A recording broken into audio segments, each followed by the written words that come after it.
శ్రీరామనవమి వేడుకలకు దక్షిణ అయోధ్య భద్రాచలం సిద్ధమవుతోంది. సీతారాములకు పట్టువస్త్రాల తయారీ ప్రక్రియ ప్రారంభమైంది. భద్రాచలంలోని రంగనాయకుల గుట్టపై రామదాసు ధ్యాన మందిరంలో ప్రత్యేకంగా మగ్గాలు ఏర్పాటు చేశారు. పోచంపల్లికి చెందిన 6 చేనేత కళాకారులు పట్టువస్త్రాలు తయారు చేస్తున్నారు. ఇందుకోసం పంచరంగుల్లో ఉన్న 4800 పట్టుపోగులు వినియోగిస్తున్నారు. సీతారామచంద్రస్వామికి సమర్పించే పట్టువస్త్రాల తయారీపై ఫుల్ డీటెయిల్స్ మా కరెస్పాండెంట్ నవీన్ అందిస్తారు. భద్రాచలంలో జరగనున్న శ్రీరామనవమికి ఇప్పటికే ఏర్పాట్లు మొత్తం కూడా పూర్తయినాయి. శ్రీరామచంద్రుడు అదేవిధంగా సీతమ్మ తల్లికి వస్త్రాలు కూడా ఇక్కడే తయారు చేస్తున్న సిచ్యువేషన్ కనపడుతుంది. ఏదైతే కళ్యాణంలో వాడే వంటి పట్టు వస్త్రాలు శ్రీరాముడికి అదేవిధంగా సీతాదేవికి రామలక్ష్మణులకి పూర్తి స్థాయిలో కూడా ఇక్కడే వస్త్రాలు భద్రాచలం ఆలయ ప్రాంగణంలో తయారు చేసి ఆ స్వామివారికి సంబంధించినటువంటి ఏవైతే ఉంటే కళ్యాణంలో వాడేవంటి వస్త్రాలని చెప్పుకొచ్చి ఇవన్నీ కూడా కళ్యాణం తర్వాత పట్టాభిషేకం కూడా ఉంటుంది. పట్టాభిషేకంలో కూడా మొత్తం పూర్తి స్థాయి కూడా వస్త్రాలు ఇక్కడ తయారు చేస్తున్న సిచ్యువేషన్ మనం చూడవచ్చు. దాదాపుగా వస్త్రాలకు సంబంధించి మొత్తం కూడా మేకింగ్ అయిపోయిందని చెప్పుకోవచ్చు. ప్రత్యేకంగా ఒక బృందాన్ని ఇక్కడికి తీసుకొచ్చి దీనికి సంబంధించి మనం చూడవచ్చు. అమ్మవారికి సంబంధించినటువంటి పట్టు శారీ అని చెప్పుకోవచ్చు. రంగులలో చూడవచ్చు మనం. ఇటు ఇది కొంగని చెప్తున్నారు. అదేవిధంగా దీనికి సంబంధించి చీర మొత్తం కూడా ఈ రకంగా ఉంటుంది. ఇట్లా ఆ అమ్మవారికి 2 చీరలు నేస్తారు. ఒకటి కళ్యాణంలో వాడతారు, మరొక చీర పట్టాభిషేకంలో వాడడానికైతే ఏర్పాట్లు చేస్తారు. అంతేకాకుండా దాని పక్కన ఉన్నటువంటి శ్రీరాముడికి సంబంధించి పంచలు ఇవి కూడా అంతే. పంచలు కూడా దాదాపుగా అన్ని కూడా పూర్తి చేశారని చెప్పేసి కూడా ఇక్కడ చేనేత కార్మికులు ఉన్నారు, వాళ్ళు చెప్తున్నారు. పూర్తి స్థాయిలో కూడా ఒక భక్తి శ్రద్ధలతో ఇక్కడ ఈ పూర్తి వస్త్రాలు అయితే చేస్తున్న సిచ్యువేషన్ కనపడుతుంది. మనం చూడవచ్చు. ఇవి చూసుకున్నట్టయితే ఇవి రంగు వేరుంటుంది, మనం చూసుకోవచ్చు. ఇదొక రకమైన రంగు. అంటే స్వామివారికి 2 రోజులు వాడాలి కాబట్టి. అదేవిధంగా హనుమంతుడికి కూడా వస్త్రాలు ఇక్కడ తయారు చేస్తున్నారు. అదేవిధంగా లక్ష్మణ స్వామికి, అదేవిధంగా రాముడికి, సీతాదేవికి అందరికి కూడా వస్త్రాలు ఇక్కడ తయారు చేస్తారు కాబట్టి ఒక్కొక్క రంగు ఒక్కో రకంగా ఉండే విధంగా పూర్తి స్థాయిలో కూడా ఏర్పాట్లు అయితే జరిగినాయి. అయితే ఏ విధంగా ఈ మేకింగ్ చేస్తున్నారు, దీంట్లో ఏమేమి వాడుతున్నారో తెలుసుకునే ప్రయత్నం చేద్దాం. ఇక్కడ దీనికి సంబంధించిన వస్త్రాలు తయారు చేస్తున్న వ్యక్తులు ఇక్కడ ఉన్నారు. చెప్పడం ప్రధానంగా ఎందుకంటే సీతారామచంద్ర స్వామి నవమి అంటేనే ఒక పెద్ద గొప్ప పండుగ భద్రాచలం అని చెప్పుకోవచ్చు. ఎందుకంటే లక్షల మంది కూడా ఇక్కడ వస్తున్న సిచ్యువేషన్ కనపడుతుంది. కానీ అలాంటి భాగ్యం మీకు కలిగిందని చెప్పుకోవచ్చు. స్వామివారికి వస్త్రాలు తయారు చేసే భాగ్యం మీకు కలిగిందని చెప్పుకోవచ్చు. ఏ విధంగా చేస్తున్నారు, ఎట్లా ఎన్ని రోజులు పడుతుంది ఇదంతా? ముందుగా భగవంతునికి యొక్క మా మీద ఆశీర్వాదం ఇచ్చి మాతో పాటు ఇంతమందికి కూడా అవకాశం కల్పించిన ఆ భగవంతునికి మేము ఎంతో రుణపడి ఉండి ఈ యొక్క కార్యక్రమాన్ని చేపట్టడం జరిగింది. ముఖ్యంగా ఈ ఆలోచన అంటూ నాకు సికింద్రాబాద్ గణపతి దేవాలయంలో చైర్మన్ అయిన తర్వాత అప్పటి ఈవో గారు మాకు ఈ యొక్క అవకాశాన్ని కల్పించి మాకు గణపతి దేవాలయం ఈవో గారు ఇక్కడి ఈవో గారితో సంప్రదింపులు జరిపి ఇదొక గొప్ప అవకాశము, ఇలాంటి నియమనిష్టలతో చేయాలన్న ఉద్దేశాన్ని వాళ్ళ ముందు పొందుపరిచినప్పుడు వాళ్ళు చాలా మంచి కార్యక్రమము, ఇది నిరంతరాయంగా కొనసాగించాలని చెప్పడంతో అప్పటి నుంచి మేము ఈ కార్యక్రమాన్ని చేపట్టడం జరిగింది. ఇప్పుడు రాను రాను మాతో పాటు ఇక్కడ ఉన్న వీళ్ళందరూ కూడా ఇందులో భాగస్వాములై ఈ యొక్క కార్యక్రమంలో పాలు పంచుకోవడము జరుగుతున్నది. అంటే పూర్తిగా మీకు ఎన్ని రోజులు సమయం పడుతుంది? అంటే కళ్యాణం సంబంధించినటువంటి ఎన్ని చీరలు చేస్తున్నారు, ఎన్ని పంచాలు చేస్తున్నారు? మామూలుగా అయితే ఈ యొక్క ఒక చీర నేయడానికి 6 నుంచి 7 రోజులు సమయం పడుతుంది.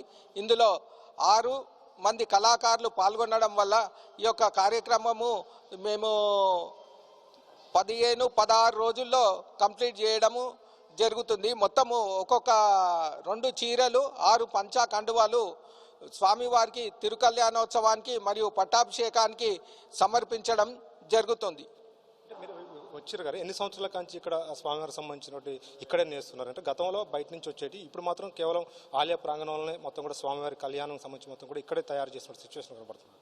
అవునండి, మేము గతంలో మా తాతగారు ఇక్కడ రామభక్తులు, తన యొక్క 2 కుమారులకు కూడా శ్రీరాములని నామకరణం చేయడం జరిగింది. ఆ రకంగా మా తాతగారు అప్పుడు తండ్రి గారు గుర్రపు బండిలో వచ్చి కళ్యాణాన్ని తిలకించి షాపుల్లో బట్టలు కొనుక్కొని ఇక్కడ సమర్పించేవారు.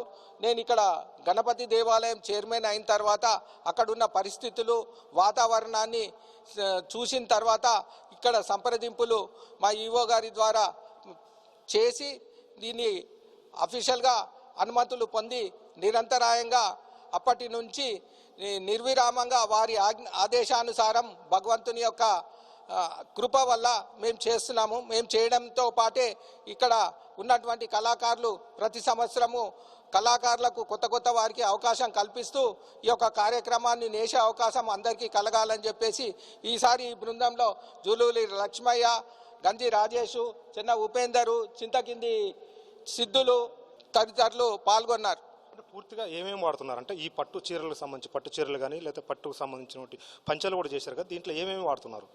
మొత్తము ఇందులో 4800 పోగులు ఉంటుంది. ఇది మొత్తము మల్బార్ పట్టు అంటారు. దీంట్లోనే మొత్తం పట్టే వాడడం జరుగుతుంది. పంచ రంగుల్లో దీన్ని మంచి డిజైన్లతోటి తయారు చేయడం జరిగింది. ప్రత్యక్షంగా మీరు ఇక్కడ ఈ డిజైన్లను పరిశీలించవచ్చు. అంటే ఒక చీర అంటే సీతమ్మ తల్లికి 2 చీరలు, అదేవిధంగా పంచలు కూడా తయారు చేస్తున్నారు కదా. రాముల వారికి ఎన్ని పంచలు చేస్తున్నారు, అదేవిధంగా లక్ష్మణ వారికి ఎన్ని పంచలు చేస్తున్నారు, హనుమాన్ ఎన్ని పంచలు చేస్తున్నారు? సీతమ్మ వారికి 2, రాముల వారికి 2, లక్ష్మణునికి 2, హనుమంతునికి 2 పంచా కండువాలు, మొత్తము 6 పంచలు, 6 కండువాలు, 2 చీరలు, దానికి సంబంధించిన 2 బ్లౌజులు కూడా తయారు చేసి సమర్పించడం జరుగుతుంది. ప్రతి సంవత్సరం మాదిరిగా సాంప్రదాయ పద్ధతిలో నిష్ఠతో ఇక్కడ కార్యక్రమాన్ని చేపట్టడం జరిగింది. ఈ కార్యక్రమాన్ని చేపట్టిన తర్వాత మా యొక్క చేనేత కళాకారులు భగవంతునికి సమర్పణ సమయంలో కోరడమే లోక కళ్యాణార్థం జరుగుతున్నటువంటి ఈ తిరుకళ్యాణోత్సవంలో అందరూ సుఖశాంతులతో ఉండాలి. అలాగే మా చేనేత కళాకారుల యొక్క కళ కూడా నైపుణ్యంగా ఉన్నది. ఈ వాళ్ళు ఆర్థికంగా నిలదొక్కుకోవాలి. ఒకప్పుడు దేవతలకు వస్త్రాలు నేటువంటి వంశస్థులమైన మేము ఈ యొక్క కళ రాను కనుమరుగు కావాలన్న ఉద్దేశంతో ఆ రకంగా చేపట్టి ఆర్థికంగా నిలదొక్కుకోవాలని భగవంతుణ్ణి కోరుకోవడం జరుగుతుంది. ఇప్పుడు రెడీ అయినట్టు ఒక చీర ఉంది కదా, ఇది కళ్యాణానికి అమ్మవారికి ఇస్తారా లేదంటే పట్టాభిషేకం రోజు అలంకరణ చేస్తారా? ఇది కళ్యాణానికి సమర్పించడం జరుగుతుంది. మళ్ళీ దీని తర్వాత వచ్చేది పట్టాభిషేకానికి జరుగుతుంది. అది కూడా మీరు మగ్గం మీద ఉన్నది, దాన్ని కూడా మీరు పరిశీలించవచ్చు అని చెప్పేసి. సో ఇది మనం చూడొచ్చు. అంటే సీతాదేవి తల్లికి కళ్యాణం రోజు అంటే ఏదైతే భద్రాచలంలో జరిగినట్టు నవమి రోజు ఈ చీరని మాత్రమే అలంకరిస్తారని చెప్తున్నారు. ఎందుకంటే ప్రత్యేకంగా ఆలయానికి సంబంధించినటువంటి అధికారులు ఇక్కడ చేనేత నేత కార్మికులతోటి తయారు చేపిస్తున్నారు. ఈ చీరని మనం చూడొచ్చు. భద్రాచలంలో నవమి అంటే 27వ తారీఖు నవమి ఉంటుంది కాబట్టి నవమి రోజు ఇది సీతమ్మ తల్లికి అలంకరిస్తారు. మరో చీర వచ్చేసి మనం చూడొచ్చు ఇక్కడ ఏదైతే ఉందో మగ్గం మీద ఉంది. ఆ మగ్గం మీద ఉన్నటువంటి చీరని పూర్తి స్థాయిలో కూడా ఏదైతే పట్టాభిషేకం సీతారామచంద్ర స్వామికి సంబంధించిన పట్టాభిషేకం రోజు ఈ చీరని అలంకరిస్తున్నారని చెప్పేసి కూడా ఇక్కడ వీళ్ళు చెప్తున్న సిచ్యువేషన్ మనం చూడవచ్చు. ఎందుకంటే పూర్తిగా డిజైన్ కూడా కొద్దిగా బయటకు వచ్చిన సిచ్యువేషన్ మనం చూడవచ్చు. ఈ రకమైన డిజైన్ ఎందుకంటే పట్టాభిషేకం రోజు జరిగే ఏదైతే ఉందో సీతమ్మ తల్లికి సమర్పించేటువంటి డిజైన్ ఈ రకంగా ఉంటుందని చెప్పేసి కూడా వీళ్ళు చెప్తున్నారు. అంతేకాకుండా పూర్తిగా కూడా మనం ఇప్పుడు చూసినాం కళ్యాణం సంబంధించిన చీర చూసినాం, కళ్యాణం సంబంధించిన చీర, అదేవిధంగా కళ్యాణం రోజు స్వామివారికి ఏదైతే అలంకరిస్తారో పట్టు పంచలు కూడా ఇక్కడ చూసినట్టు సిచ్యువేషన్ కనపడుతుంది. సీతాదేవి తల్లికి సంబంధించినటువంటి చీరను కూడా మనం చూడవచ్చు. కళ్యాణం రోజు అలంకరించే చీర ఇది. అదేవిధంగా కళ్యాణం రోజు రాముల వారికి ఇచ్చేటువంటి పట్టు సంబంధించినటువంటి ఏదైతే ఉందో పంచ కూడా ఉన్న సిచ్యువేషన్ కాబట్టి పూర్తి స్థాయిలో కూడా పనులు మొత్తం కూడా పూర్తి అయిపోయినాయి. ఒక చీర మాత్రమే పెండింగ్ ఉంది. ఆ చీర ఈ రోజు కూడా పూర్తి అయిపోద్దని చెప్పేసి కూడా ఇక్కడ చేనేత కార్మికులు అయితే చెప్తున్న సిచ్యువేషన్ కనపడుతుంది. ఇక్కడ పరిస్థితి. Over to Hyderabad studio.